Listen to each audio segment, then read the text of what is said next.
Gentleman from Texas is recognized for 5 minutes. Mr. Chairman, my amendment is quite simple. During the 110th Congress, there was a section added to the Energy Independence and Security Act that bans federal agencies from entering into contracts for procurement of alternative fuel sources unless the life cycle greenhouse gas emissions are less than or equal to such emissions from an equivalent conventional fuel produced from conventional petroleum sources.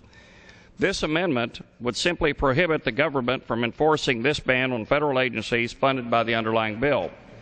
I was not yet in Congress when the Energy Independence and Security Act was considered, but Section 526 raises concerns over national security, economic security, and it creates bureaucratic uncertainty.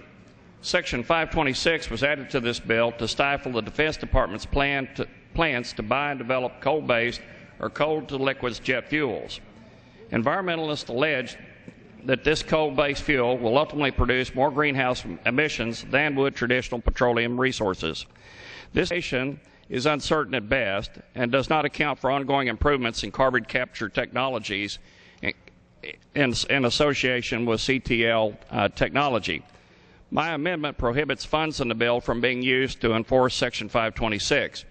Section 526 makes it more difficult for our Defense Department to become energy independent, to rely on more domestic and more stable sources of fuel instead of sources located in more unstable, volatile parts of the world.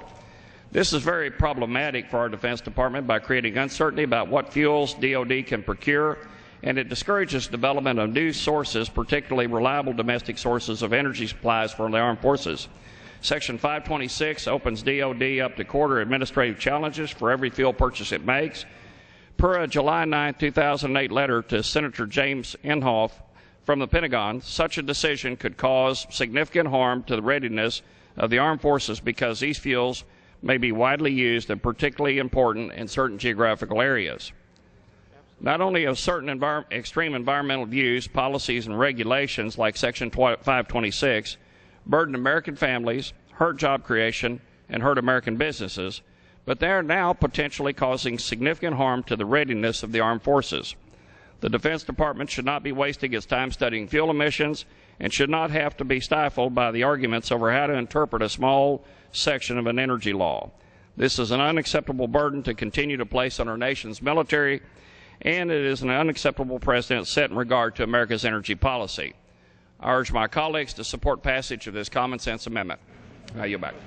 The gentleman yields.